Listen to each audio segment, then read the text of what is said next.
Subscribe to our YouTube channel and press the bell icon for the latest updates. How to export browsing data in Microsoft Edge. Open Microsoft Edge on your PC.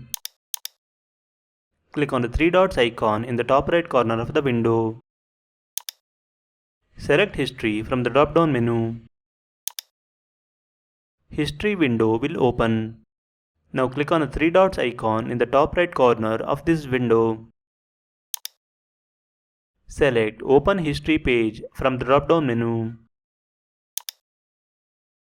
Here you can see all your browsing history.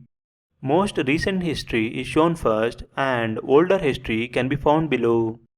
To export this data, click on Export Browsing Data button at the top. Click on Export Browsing Data button again to confirm. You may need to enter your PC password to continue. Click OK to proceed. Select the location where you want to save the file. If you want, you can rename the file before saving.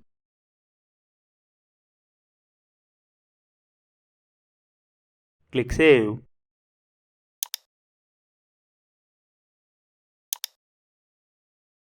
As you can see, the file has been saved in the desired location. This is how you can export browsing data in Microsoft Edge. Thank you for watching.